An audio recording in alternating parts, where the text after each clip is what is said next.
Ishwarama's resplendent sun. It's the start of a bright new day. Time to rise, time to shine, Lord divine. Time to lead us along life's way. Awake, Lord of Buddha party. Awake, O Lord, over all mankind. Awake, O Lord of compassion.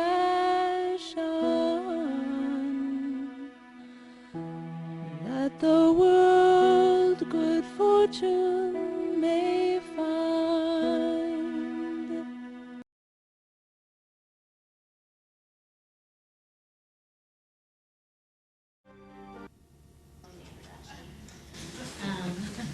Balan is a graduate of the U.S.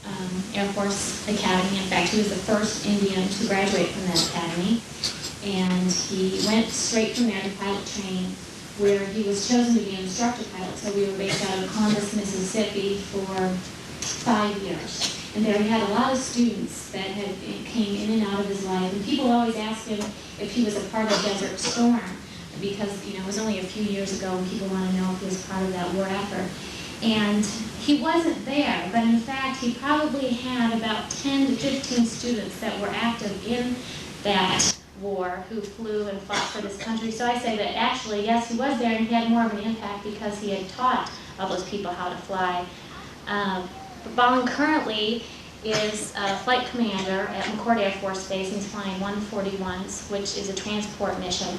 They drop off a lot of cargo and fly around Secret Service agents, so he's traveling the world all the time.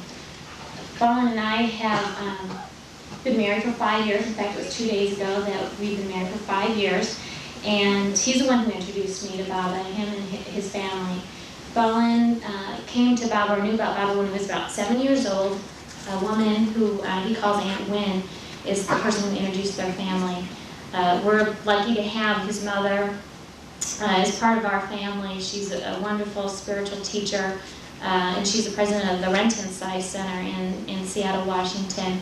And we learn from her on a day-to-day basis.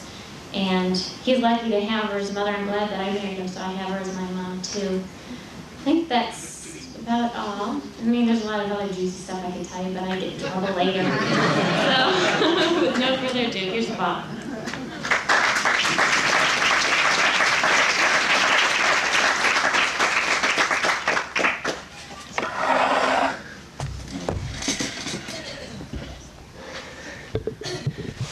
Well, I have to tell you what a joy it is for Kristen and I to be in the Midwest and to be with you from the Central region. We are fortunate to have my parents, as Kristen said, in Seattle. We have some beautiful centers out in the West, including Wilma's, which we often enjoy, and will again this summer for her retreat. But it was particularly important to me to be here this time. I was grateful to hear from Dr. Chetri and from Alan and from your representatives. I don't often attend, sorry.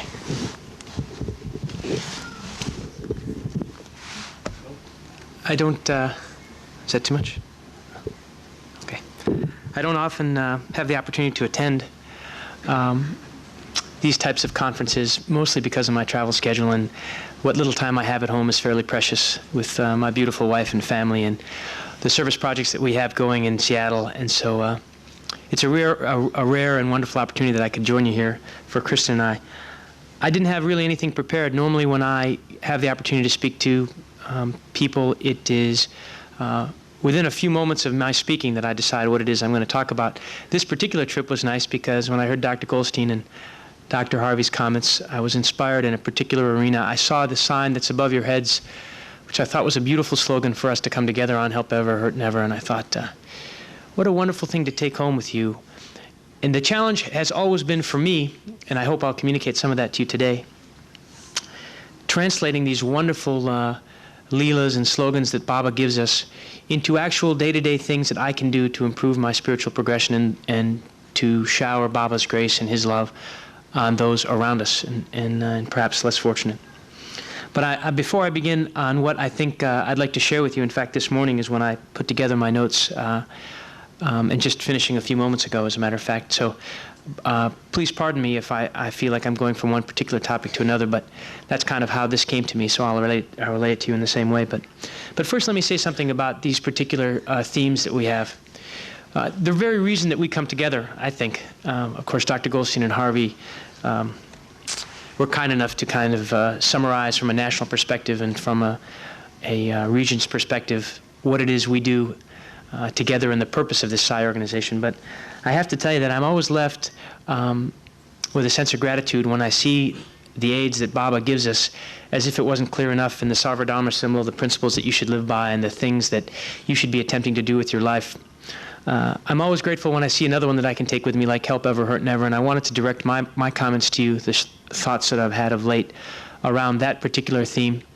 If you come to a conference like this, you must know, I think, in advance what it is you want to take home. I would hope, like Kristen and I, that you want to be filled with Baba's love and have a rejuvenated spirit about your service projects and about bringing these teachings and this theme home with you. So when you get back to your centers around the country, we'll see this theme played out in a myriad of different quiet and anonymous service projects so that we can start to really represent the Psi organization, as all of us do, quietly represent the Psi organization with the kind of love and devotion Baba would like to see from people who aspire to be his devotees. So I tell you, I can't go much further into the Help Ever Hurt Never without giving you my thoughts on service, which everyone has been kind enough to share. So I'll give you my most recent thoughts on this particular occasion, because I think obviously service is really what we're talking about when we talk about help. That's what service is about. I wondered as I was sitting back listening to Dr. Harvey, who I have to tell you a quick anecdote. My sister called me from New York last week. She'd met with Dr. Harvey and Goldstein, and she's involved with Hal in New York, and is a wonderful spirit. But she says, you know, Balan, Dr. Harvey knows that I'm a very big fan of the Ramayana and the Mahabharata, but the Ramayana in particular, of Lord Rama and Hanuman and the loyalty and devotion in that relationship. She said to me something that really struck me, never having met Dr. Harvey. She said, you'll know when you see his eyes that it's Dr. Harvey. And you'll know because I think Dr. Harvey is much to Baba like Hanuman was to Lord Rama. And I'll tell you, I walked for the first time arriving at this camp, and my wife will attest to this. I saw Dr. Harvey from a distance, and I made brief eye contact with him. And although he's a striking individual, in any case, I was immediately gratified to know that he was here and that my sister was correct. His eyes radiate a certain love and warmth for Baba. That's nice to see. But I did want to tell you something that came to me when he was speaking, because I want you to come away with this with a sense of challenge, because that's kind of what I feel when I see that theme. You know, we all love God. The question to me really is, have we earned the grace? Have we earned the love of God? You know, we sit and pray with wonderful spirit and devotion to Baba, to this beautiful form behind me. And all the love we have in the world really hasn't answered the real important question to us as individuals, which should be, have we earned the love of God? And I want you to think about that during my comments today, because those are absolutely fundamental to taking this theme and this idea and concept of service home with you into the little day-to-day activities, so that you can take a giant precept, which we all agree with, and incorporate it into your immediate life and find some way of making this journey of spiritual progression easier. We're all faced with similar problems in different worlds and different lives, but with Baba offering us all these wonderful tools by which to progress, it just seems the natural thing to give ourselves these little aids to take home. I'm reminded of a poem which, when I was very young, my mother used to read about that same desire to earn Baba's grace and really earn God's love. And I want you to take it as a challenge. It's a poem which I can't recite verbatim, I'm afraid, but I can paraphrase. It's called Abub and Adam. It's kind of a funny name, which is why I think I recall it so well when I was a kid.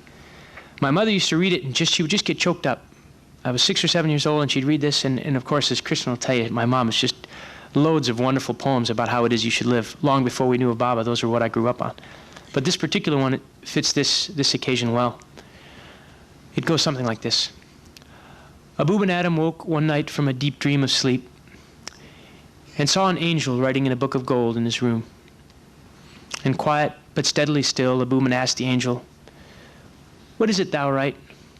The angel turned his head and responded to Abuman that he was writing the names of those who loved the Lord.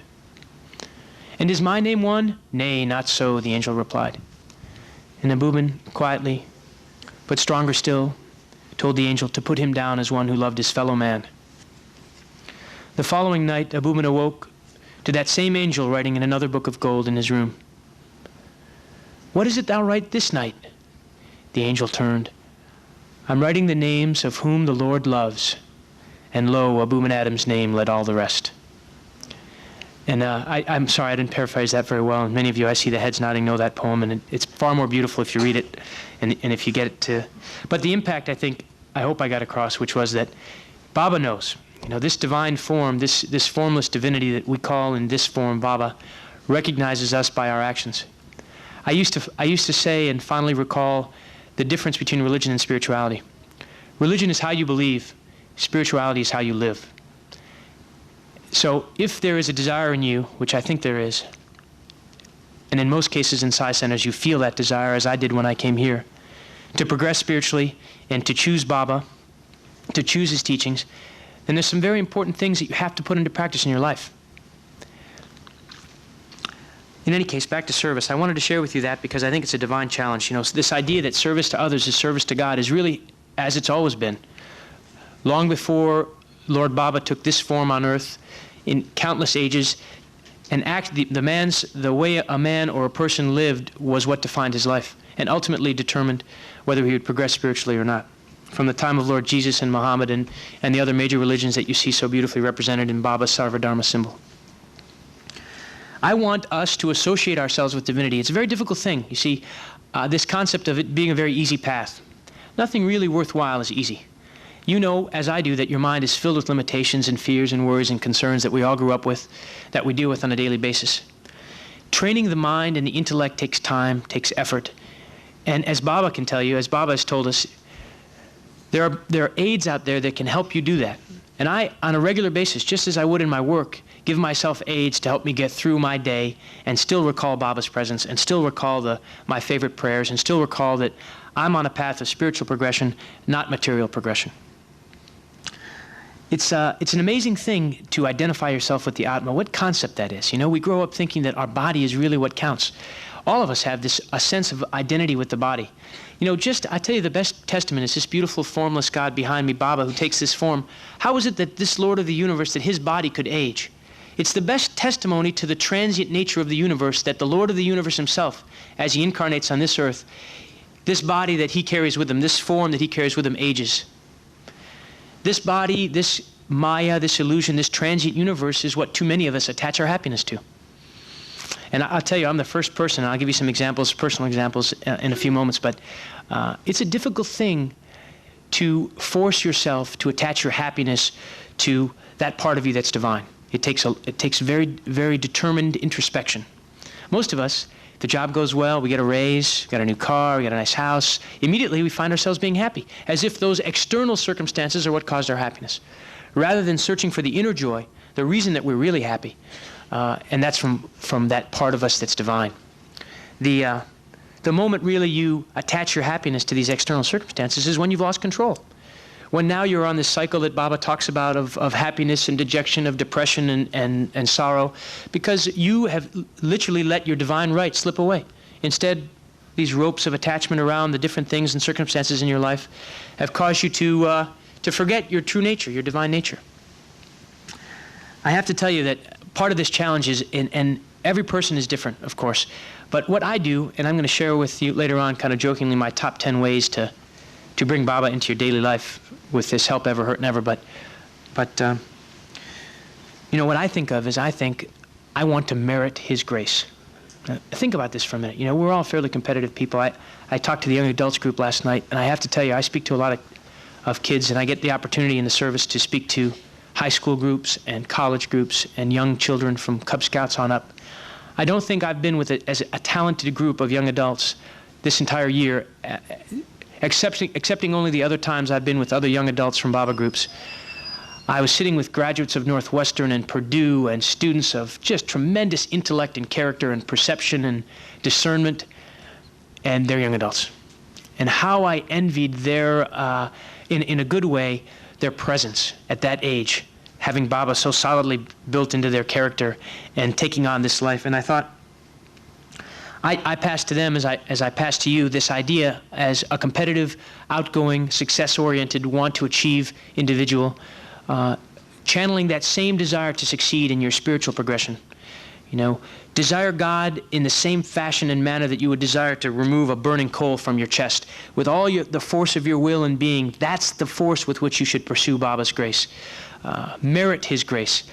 When I first learned of Baba and began to really comprehend how he was Lord Rama, who at that time was my patron deity, and still to this day, Kristen will tell you, our house is filled with pictures of Rama and Lakshmana and Sita and Hanuman and the stories that I've read and told Kristen and my friends. But when Baba, in living form, took the place of Rama for me as a young man at 9 or 10 years old, it was a very big thing. And in the beginning, I didn't want to see Baba. And to this day still, Kristen will tell you, jokingly, I don't, on the surface, have an intense desire to be in the physical presence of Baba. And you all may be stunned and think, why is that possible? I'll tell you why. This concept of meriting his grace is really what has kept me going. The senses are very deceiving. I can see it when we watch the films of Baba.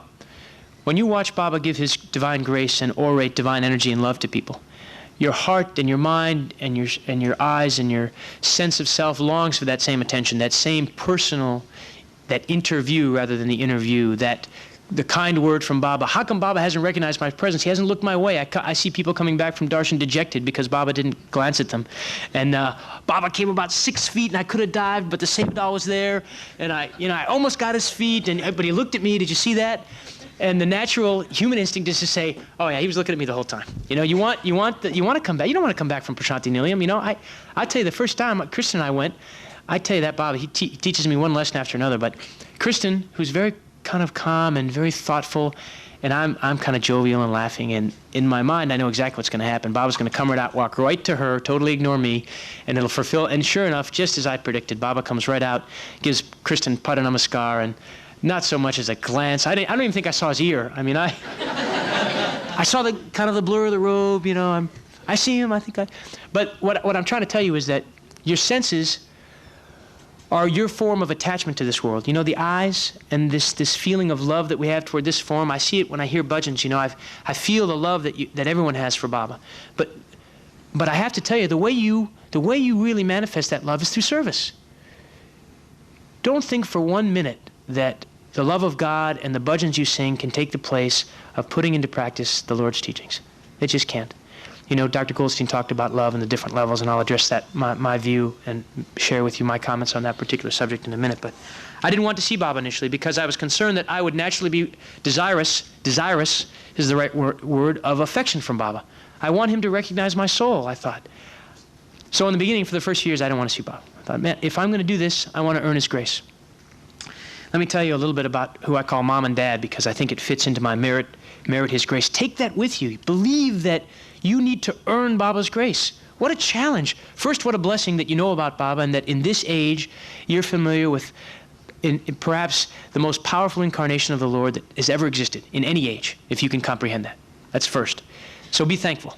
But second, take that challenge. You know, I think it would be better, if you didn't do anything, I think it'd be better not to know about Baba. Because what an absolute shame it is to know the power and the sheer unadulterated truth of his teachings and then not act upon them in your daily life. Better to be somebody who's totally ignorant, never having read Baba, never having known about him, and just live your life happily and peaceably. But to know that challenge and not take action upon it, it's a very sad reflection on what the rest of the world will come to know and currently is missing out on. But let me share with you why I call Wilma and Ivan Mom and Dad. We've just met briefly, incidentally.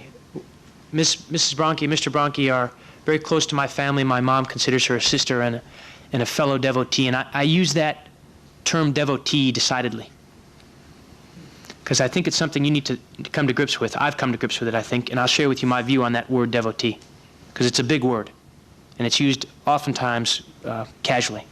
But Wilma is a devotee of Baba.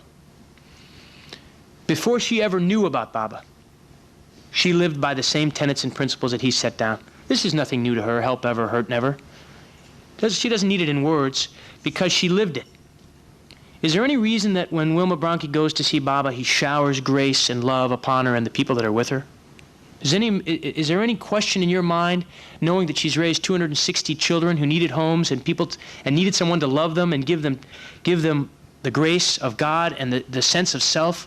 Is it any wonder that Baba views Wilma as an absolute servant and one of his most ardent devotees? Is it any wonder to you? Don't react to those words with jealousy or envy. Merit his grace. Live that life. Serve those children. Serve those people that are in your world, that live in your area. It's not a question of doing things on a national scale. The little things that you do day to day to make people happy, to bring grace and love to their world, the times that you control your temper and react with Baba's love, that's service. But I want to tell you, because I think it's important to realize, many of us listen to the speakers, and I can't give you what Wilma can give you, the experiences. I can give you my leelas, which I see in everyday life. But the dramatic, wonderful, powerful leelas that Baba has manifested in the Bronchi's life, they're just on another level. And I, like you, love to hear them. I love to live vicariously and hear Baba's creating, literally, a place for them to stay out of thin air. And the next day to find that that place didn't exist. You know, these types of miracles are on the order of what Lord Jesus and Lord Baba have done exclusively in this age, and Lord Krishna and Lord Rama in previous ages. Those types of miracles are just absolutely phenomenal. And all I can tell you is that long before Wilma ever knew Baba's name or ever uttered that word, she lived that life. So let there be no question in your mind that those people who have earned Baba's grace deserve his grace. And ask yourself, rather than saying, I wish and I want, and let your weak mind control what it is that you do, challenge yourself with that desire. You be the one, without seeing Baba, without being there and being his favorite Sevadal, be the one in this world where you live now to earn his grace. Don't expect. Ask, but don't expect. So I just wanted to use Wilma and Ivan there as an example of how I think there are souls out there that have merited and earned Baba's love. For many of us, including me, I still am in that quest. I want to earn Baba's love. And you should too. And the way you do that is not by reading, although reading is important for your intellect. It's by living. I wanted to tell you something that helped me. You know, there's a lot of things in this world that'll make you addicted to things. Caffeine, alcohol, all kinds of bad habits. How is it possible that, for example, that my beautiful garden, when I weed it, only the weeds come back right away, the beautiful flowers that I need to tend to? Or how is it that bad habits are so easy to get addicted to? You know, why can't it be water that's addictive? You know, or why can't it be, you wonder about that. This is part of the great challenge in life, the great divine challenge, I call it. What my challenge is to you, along the lines of meritorious grace, is let Baba, through his grace and these terms that we'll take home with us, let him make you addicted to service. Find ways to feel satisfaction from doing good things. Even if, for example, you have to give up, just a few weeks ago, Kristen and I were joking, and she's pretty sharp. One of our friends wanted us to go sailing in the beautiful waters of the Puget Sound on a gorgeous afternoon on Sunday, which happens to be our service day. And coincidentally, as I speak, my mom is in Seattle serving. It's 10 o'clock in the morning, 12 o'clock. She serves at noon each Sunday in Seattle, 100 or so homeless men and women, which I'll tell you about in a minute. But this particular Sunday, we were going to go out sailing. And Kristen wanted to do that. We hadn't been on a sailboat. And we go back and forth on this, but I thought this is a perfect opportunity for us to serve. So Kristen's quick retort, although she came around, was that, Baba, we'll be seeing Baba in nature too. If we're out on the water, we'll be seeing Baba in the clouds and the fish, and we'll be... And I said, well, I think about that, but I think it might be a little bit higher on the order of Maslow's hierarchy if we serve him in human form. But she was quick to respond, and we, of course, served, and then ended up enjoying a play that afternoon. But you have to make difficult decisions to serve. I mentioned before this choice of material progression and spiritual progression. Don't kid yourself. It's not easy. It's not easy. I'd much rather be with friends. Given Balan on a casual day, would much rather be out barbecuing with my friends and enjoying a good laugh and a casual drink in my backyard than out cleaning up Seattle and serving the city's homeless. Well, why not? Geez, I'm enjoying life. I'm enjoying. Baba wants us to enjoy life, right? These are difficult decisions. That's an obvious one, right? Well, I need to suck it up, I need to get out there, and I need to serve the homeless, because that is what spiritual progression is about. It's about training my mind and my intellect and forcing my nerve and sinew to do Baba's work, because all of us ultimately represent Baba. I can't think of any greater responsibility. When somebody's new to the center and they see you, and you're a member of that center, you are that center to them. They don't see all the wonderful teachings. They see the way you act. They hear your words. If you speak unkindly, that's Baba speaking unkindly. So be careful. It's a heavy responsibility. So I didn't mean to get off track, but I wanted you to know that these are difficult decisions, serving God.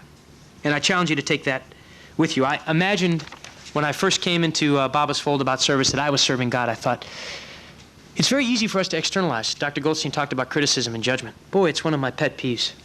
None of us, of course, there's one big guy here who's capable of judging us, but the rest of us, we live our lives knowing full well that what we will be judged by is our actions. We're in position to judge no one. And criticism really is a form of judgment. We externalize our fears and we bring them out on somebody else. So my challenge to you is, again, as you merit His grace, use that power of introspection on yourself. When you see young Raj get up from the table and go pour himself a glass of juice, and you go, gosh, I wish you would have asked if I needed a glass of juice. That would have been a nice thing to do. Well, the real answer to that is next time you get up, make sure you ask everybody at the table whether they'd like a glass of juice. You live. Use that same power of introspection on yourself and improve yourself. I want to tell you one quick story that I mentioned previously about my mom serving the homeless up there, and I think something you can take from this, because I certainly did. When Kristen and I first came 3 years ago to Seattle, partly to be close to my parents and my baby sister, my mom was, at that time, serving this shelter, the First Avenue shelter in Seattle. And it was quite a joy for us to pull our giant moving van in and go with my mom the following day to Seattle to serve the homeless in Seattle, which my mom has done regularly for as many years. And I was very impressed with the way my mom had put this teaching of Baba's into practice. I offered on Saturday to go shopping for my mom, thinking that I could get, with our money, all the things that she would like. My mom would have nothing of it. She wanted to go, and I found out why. When she brought home the things that she was cooking, I realized that everything was the most expensive possible ingredients. And I probably wouldn't have paid that much money for a particular type of Prego spaghetti sauce or a particular type of bow tie pasta, or in this case, vegetarian chili. 4 courses that little size service group came together and created for this homeless center. Everyone was delectable. And that particular day, we were making vegetarian chili with fresh homemade carrot cake and salad. And I realized that she was putting into practice something I'd seen Baba do. Many of you have seen Baba serve the people in Prasanthi Nilayam with great care and love. He addresses each concern with the best ingredients, the finest foods. You might as well be a king when you're served with Baba's presence. So we went to this center and served, and it was quite an eye-opening experience for me. I realized in the first few minutes that many of these people, this homeless people, had become so attached to my mom that really they weren't there for the food. They just wanted to talk with my mom, and Kristen will attest. I'll tell you why she'll attest, because the first time we did it when my mom was gone, I knew we were in trouble. We had to make the finest food, the best thing, and my mom wasn't there, and we showed up with our friends, and every person that came through line wanted to know where my mom was and what the circumstances were and when she was going to be back. And talk about feeling like Baba. I felt about this big when I was done. We'd served all the food and everything, but there was a giant vacancy where my mom's aura had been for these people, because she treated them with respect and love. And I realized then that many of those people weren't coming for the food. They were coming because my mom had gotten together that precept of Baba that says you serve these people as if they're God. If someone needed a shoe tied, or if someone needed something wiped off, or they needed an extra drink, she was the one that delivered to them, right there in their seat. Don't come up, I'll bring it to you. So I say that because the important element of service is that you do it with love. You do it with a great deal of affection and love and humility for the opportunity to give. This help ever, I wondered where the desire to help comes from. Because a lot of times service, and I'm the first guy to admit, I have a number of people that work for me, and one of the things that's very competitive in the service, promotions, young officers and so forth. And a lot of these officers, in order to make their profile look a little better, will do service projects, because the whole person concept is very important in progression. And I always wonder when Kristen and I get the opportunity to help, whether I'm doing it for my own gratification or whether I'm doing it for the right reasons. It's very easy to taint service with ego, because there's a natural desire to feel good. You're quite proud of yourself when you give up something and you go down and serve the homeless. Yeah, I did my service for this week. And you have to progress to the state where you realize what a joy it is that Baba gives you the opportunity to. Because so many people are worried and concerned about their daily lives, and they don't have the big guy to turn to. They don't have his immediate teachings and other devotees and other people who believe the same way to turn to gather strength against whatever storm is upon them. And so you have to feel grateful when you serve. Feel grateful and do it with love. Don't taint your service projects, whatever they are, with any sense of pride or ego or attachment to the center and this, that, or the other. We have this big project that we're doing, and there's a bit of glorification that occurs. One of my favorite stories of Hanuman is his lecture to one of the Pandavas, Bhima, on the mountain. And of course, as many of you know, Bhima and Hanuman are in a way, although different ages, are half-brothers. They're both sons of Vayu. But Hanuman, Anjaneya in Indian mythology, was very big on giving anonymously. The finest giving or service is done anonymously, because then you can't deceive yourself. There's no possibility of your ego or pride getting back some reward, hey, thanks a lot, great work, you did a super job. And even though you may not want that, in the beginning it's very nice to do things anonymously, because you'll see the joy in the person's eyes that you help, and you'll know that they will pass it on. When you do things anonymously, people are more tempted to pass on that kindness when they get the opportunity, which is important. Okay, well, I'll tell you what, those are my thoughts on service for the time being. But please don't forget that idea that this is a challenge. This is a great divine challenge that all of us have. These 26 years of Baba are going to go in a flash, absolute flash. Don't think for 1 minute this form is what Baba is about. That's not what he's here to give us. Attachment. This part, help ever, hurt never, one of the things that makes it very difficult for us to do that genuinely as aspirants in Baba's house is this sense of attachment that we have. You know, it's very human to attach our sense of divinity to this form behind me. When we see Vibhuti emanating from his hand, we see the aura that emanates from him. We see the blessings. If you saw the video the other night, you see the blessings in his eyes. Even thousands of miles away and years later, you can see the grace that comes across on the video screen. So it's very natural for us as humans to attach divinity to this form. Very difficult for us to attach divinity to our own form. We don't see the Vibhuti coming out of my hand when I wave it, even though I may have the best intention. And so this idea of attaching ourselves not to the body and to the Atma that's within us, the divinity within us, is a very difficult thing. And the power of rational thinking won't do it for you. It just won't do it for you. You have to have Baba in your heart, this faith, this just divine faith that emanates from Baba inside you. The teachings, the words, and the writings of Lord Baba certainly won't vanish 26 years from now when this incarnation leaves this form. And I'm certain that Prema Sai Baba will continue this concept of attaching yourself to action. You know, what a wonderful thing it is for him to come down at this particular time. Why did he? What brought Baba here? Have you ever asked yourself that question? We're all trudging along on this path of spiritual progression, doing fairly average jobs. Most of us committed more to material things than spiritual things, even though we know back there that that's what we're supposed to do. And here comes this brilliant divine form, and out of him springs forth all these wonderful things that in our hearts we know are true. Our intuition tells us they're true. And he gives us aids by which we can progress spiritually. It's our choice. This divine will has to be manifested within us. Certainly there's destiny, and certainly all of us are born with karma, this garland of pearls or of leaves, as Baba describes it, whether you see it or not. These are the actions that you must go through in this life in order for your soul, for your Atman to progress spiritually. All of us have those things ahead of us and behind us, things we've experienced which have made us better people. And we know afterward that the Lord was with us and that we've progressed spiritually because of it. But attachment is it takes absolute training and discipline on a day-to-day basis to force your mind to slowly give up this attachment to the senses. Those same senses that attach you to Baba's form, his physical form, are the ones that attach you to this nice car that drives by that makes you want that or want the nicer house. This myth that the grass is always greener. You know, Baba's writings, it's very clear. He says, the wisest man is the one that's content. It used to be, as many of you will recall, sealing on desires. You remember that time when that was a very big issue with Baba, as the new tenets that Baba's brought forth via Goldstein and Dr. Harvey. But there was a time when sealing on desires was Baba's newest aid for us.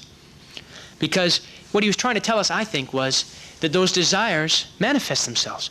This desire that I have for material things makes me choose a path of material progression rather than a path of spiritual progression.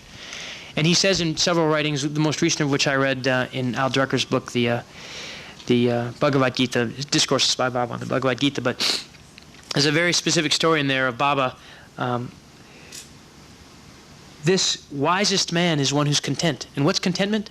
A person who has no desires. All the desires do is attach us to the transient world, to the material world. It's ebb and flow. It's birth and death, it's success and failure, etc.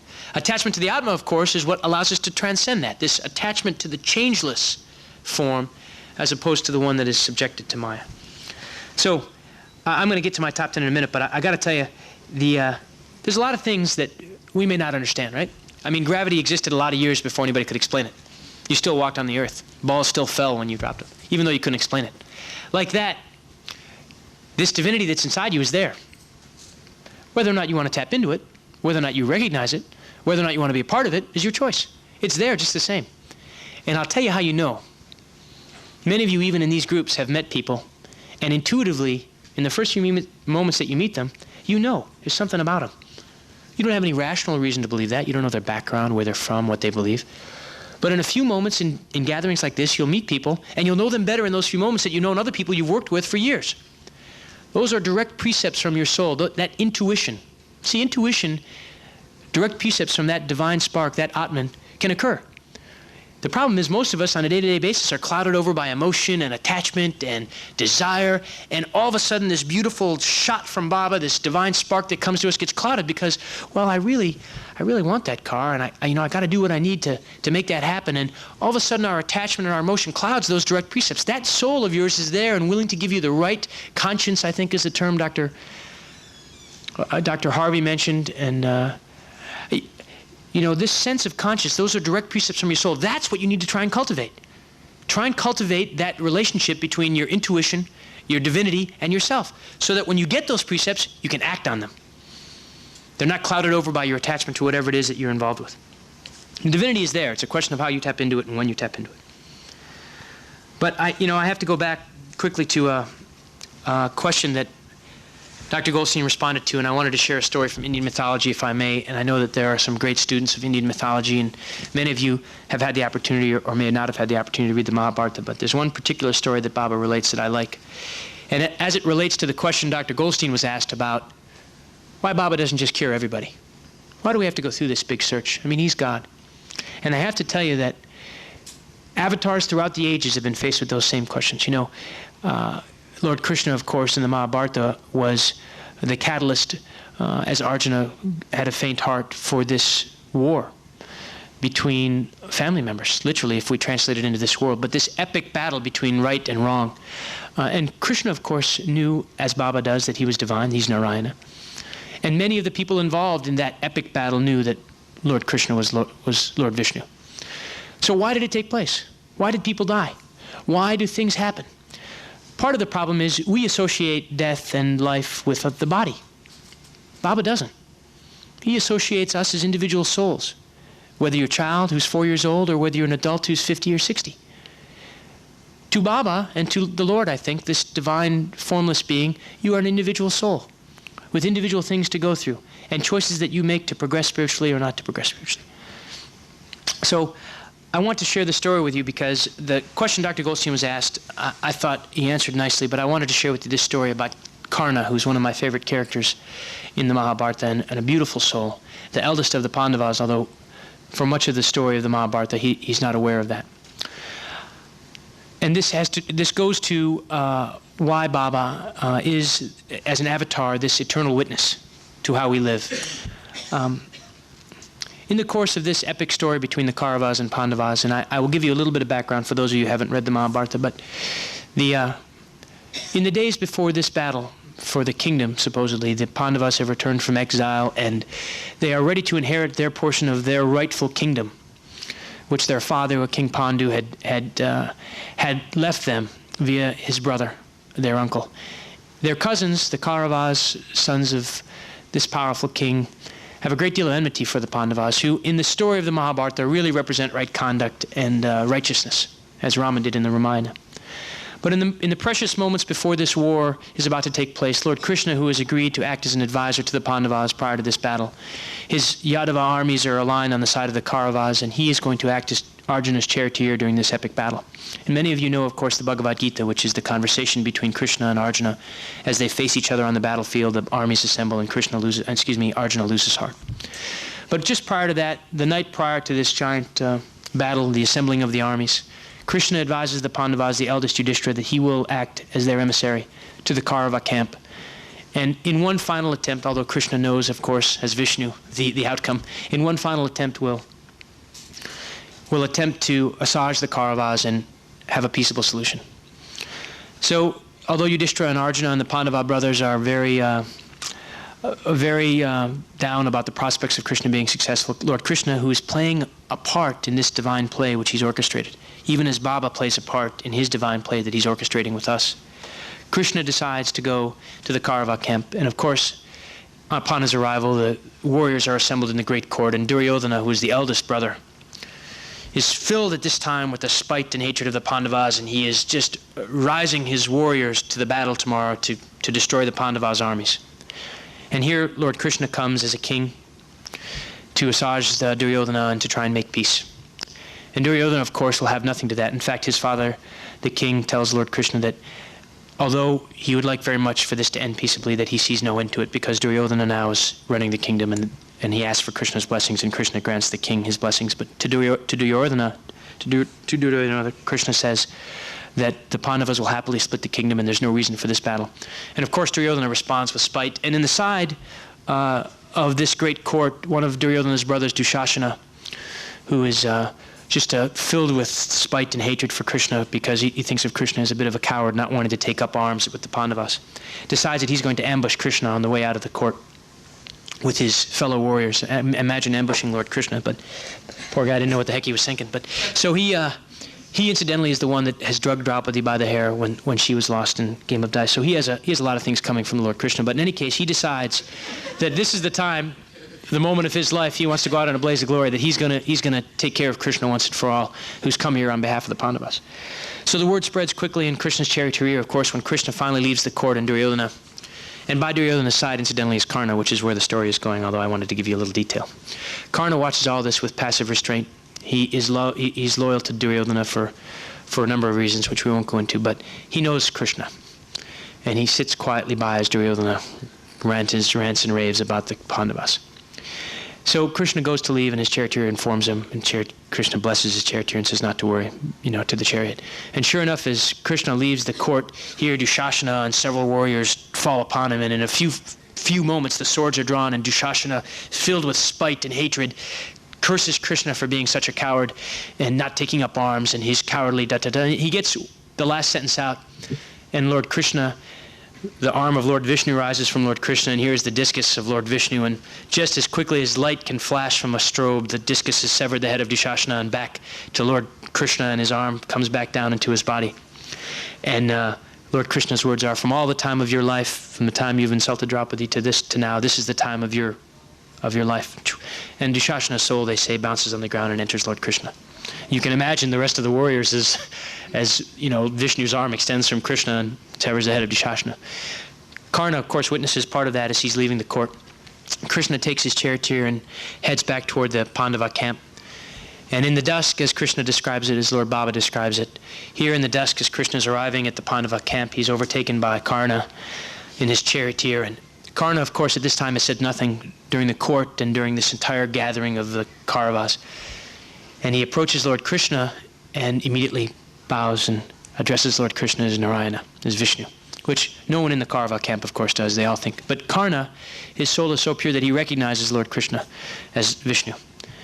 And he knows that Lord Krishna has the power to stop this battle from taking place. And he knows also that he's the eldest Pandava at this point.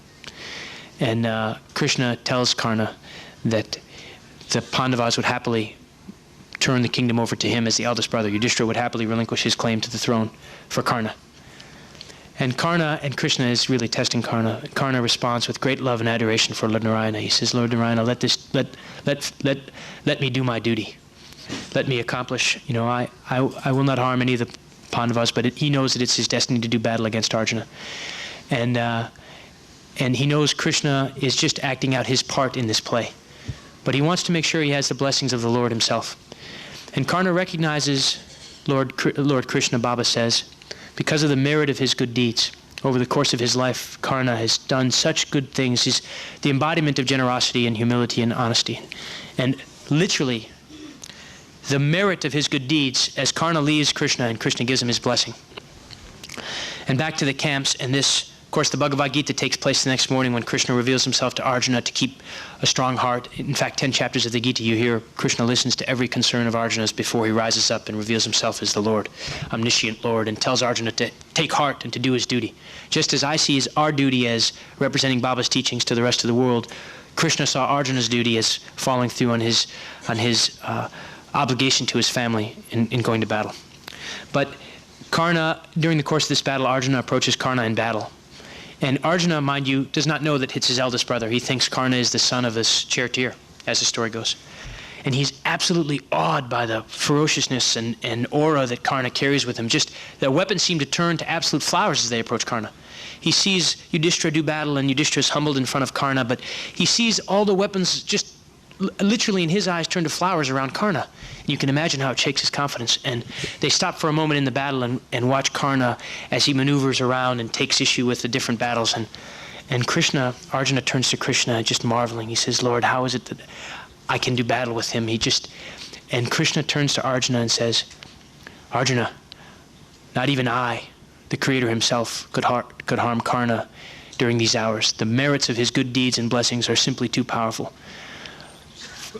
Now, I didn't relate that particularly well, but I can tell you that the impact of it is that the blessings that Karna has accrued over the course of his life, if you think of life, as I was going to mention to you in my next comments, as kind of an opportunity to make deposits in your spiritual bank account, then rest assured that the Lord keeps accurate track of those things you do anonymously and with love, and those things you do from pride and from attachment.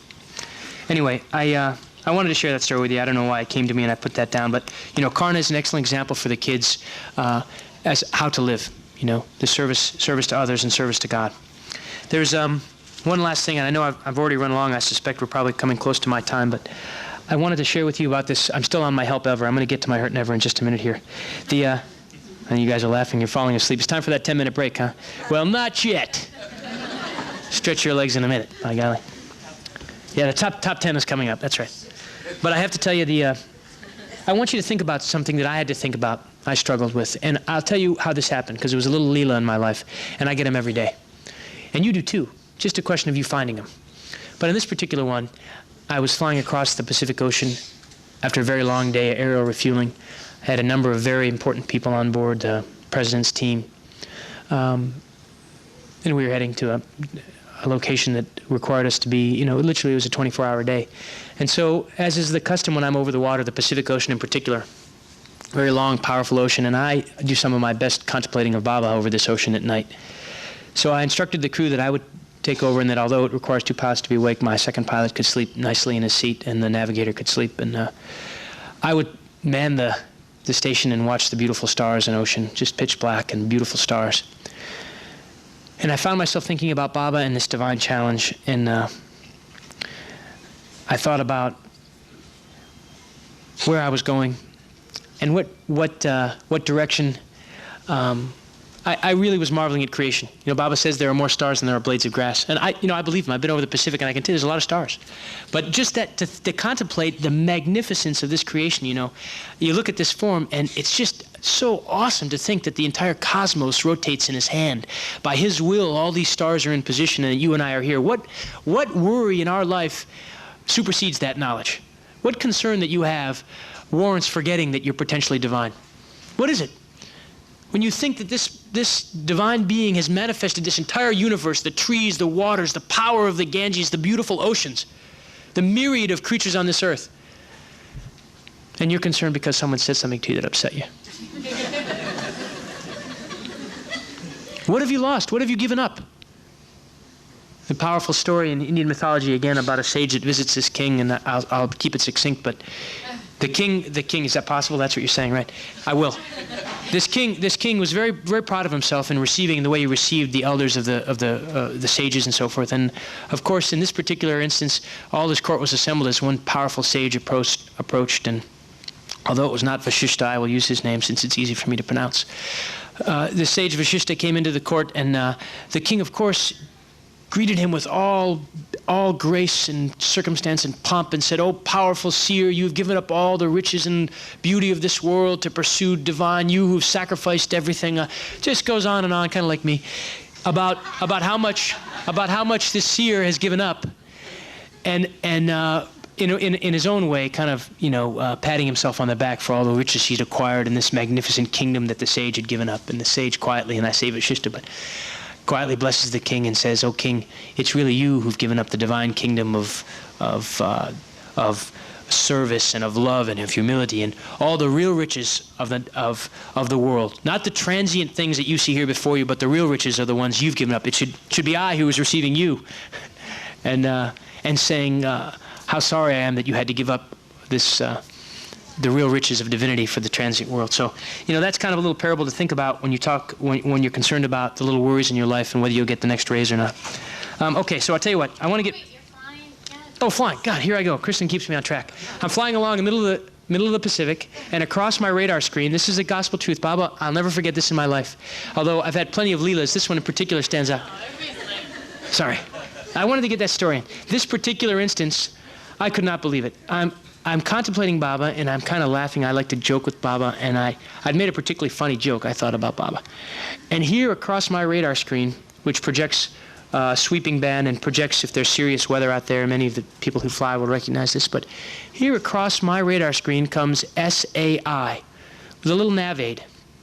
Now I'm thinking, I haven't drunk a lot of water lately. I'm flying. I'm in the middle of the Pacific Ocean, and the really funny thing about this is there's a little symbol that comes across our radar screen that we use to define navigation points. If we're flying over land, there are little beacons on the ground that define the jet routes that exist overhead America and the rest of the world. And these navigational aids are what we define our jet routes by, and we can program them into our computer. So this navigational aid appeared on my screen with the name Psi across the Pacific Ocean. Of course, there are no nav aids in the Pacific Ocean. There's none of that, and there's none named Psi either. But I, for the first few seconds, just laughed, and I thought I was hallucinating. I can see images in the stars when I'm flying and other things, and I laughed. I thought, "You're so cool, Bob. You think you're so funny, I know that." And I looked down, and here it is moving just as it would with my airspeed across the screen. And so for the next about 5 minutes, I didn't wake anybody, and I checked my navigational computer, my FSAS, and I searched every navigational aid, 40 of them that we had programmed. None, of course, were Psi. None of them were anywhere near where we were over the Pacific Ocean. They're all over land, and So now, and there's a part of me that's still very rational. And I look around, because this guy's behind me. I have my Psi books out. They know what I'm up to, I look at the navigator's sound asleep. And he has to put things into the same computer I have to if I want something to appear on my screen. So for the first few minutes, it was a very rational process. I'm going to beat you at this. I know how this works.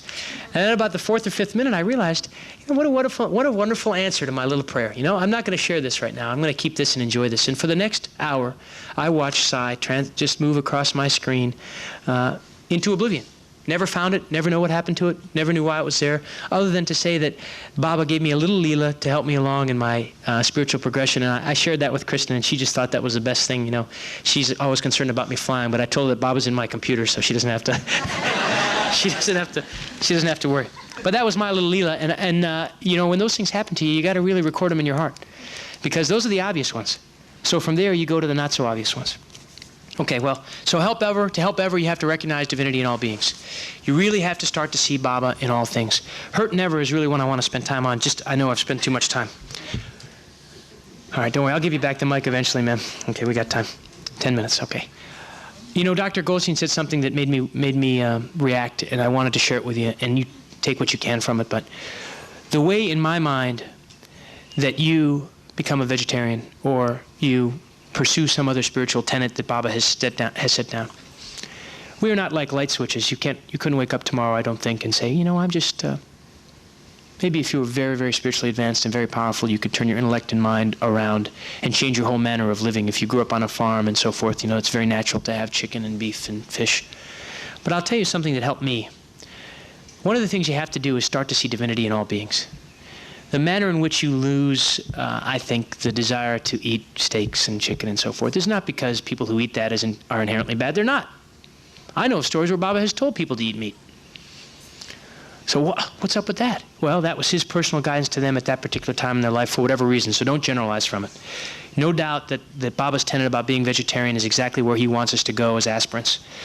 But what I would tell you is, don't, out of fear, take any action in your life. Believe me, there is no reprise from Baba. He loves everybody equally. What he's doing is giving us tenets by which we can live, hoping that we'll grab onto them and use them as crutches and say, you know what, Baba says is important for me. He sees clearly my path towards spiritual progression. I should use it. So what I would tell you is, don't suppress or fear or be upset about that desire if you still have a desire to eat meat, but work towards this time when you're seeing the divinity in all creatures and in all beings and in all of the divine manifestations that exist. And when you get there, I can tell you, it's a slow process, but you'll get to the point where you just lose the taste. It's not because you're afraid of anything or that you're worried about anything, it's just you lose the taste. You'll come to the point where you say, you know what?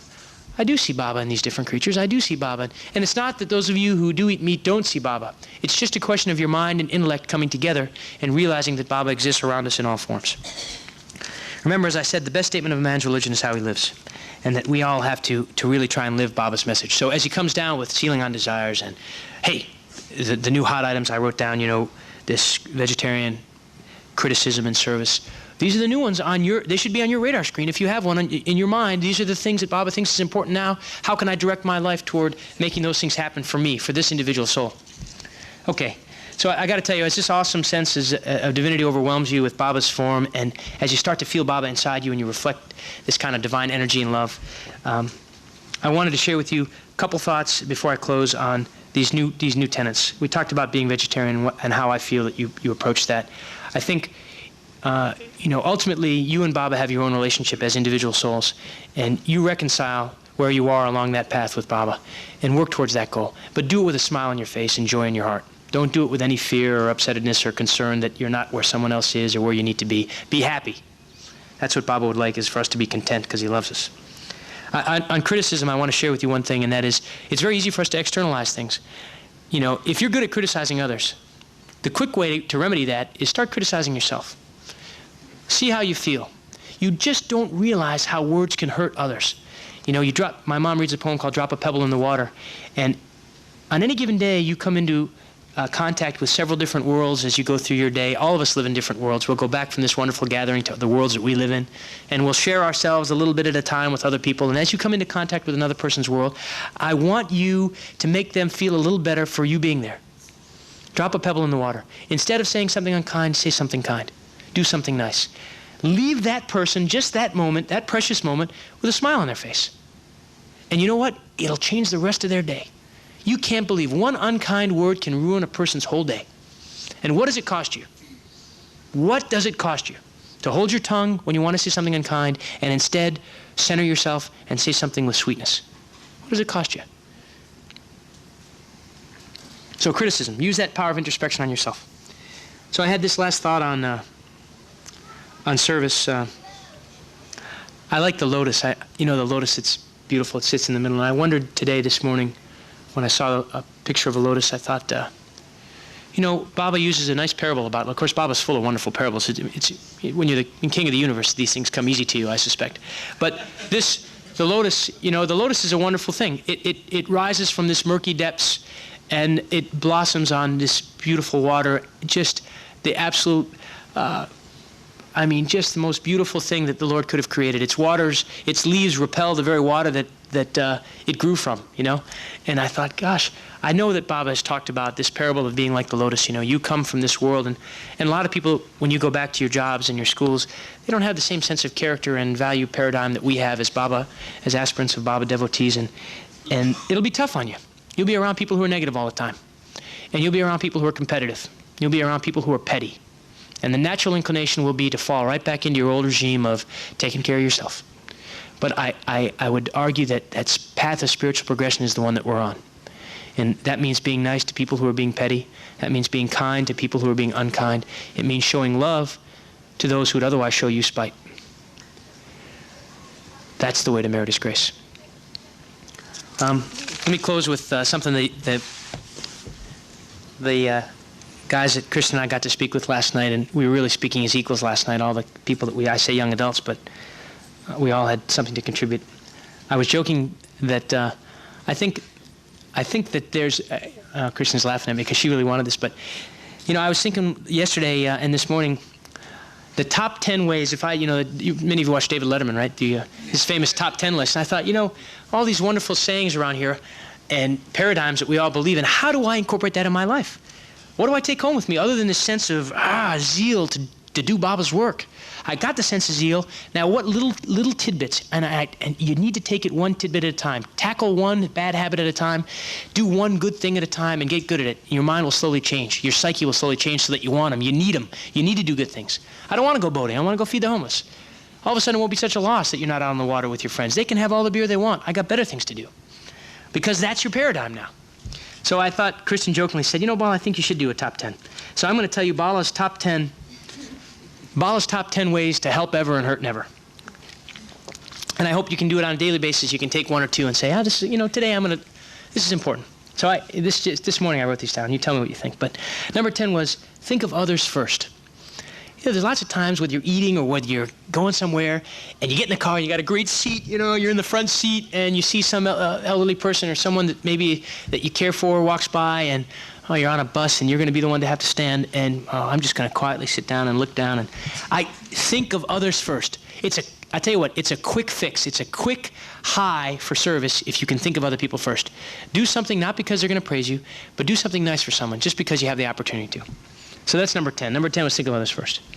Number 9 was speak kindly and with love. One time during your day, one time, that's all. Instead of using your sense of sarcasm, which believe me, I'm the master of, and I love, and I enjoy sarcasm, me too, but you have to be careful about that. But what a difference it makes when you speak kindly and sweetly. I mean, you guys felt him. Dr. Harvey sits up here, and he just kind of, his head rolls, and he speaks, and you just go, wow. I mean, he just emanates a kind of kindness and sweetness. That's the way you want to speak to the people around you who aren't devotees. Tell you, it's like they always say, it's easy to be good when the teacher's in the room. Easy to be good when all of us are sitting together and we're serving Swami and we're with Baba.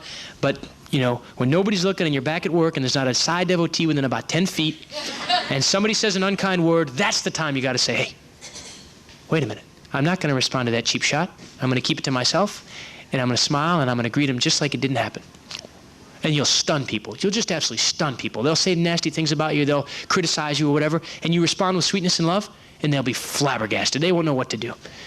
But you'll change them by your action, not by the words. So number 8 is, and I love this one. I'm going to tell a story about Kristen on this one. Keep a mantra or prayer that you like handy. Keep one prayer with you. So that when you get disheveled and upset and frustrated, something happens that you don't expect, pull that prayer out of your tool bag and use it. Just over and over again, say that prayer.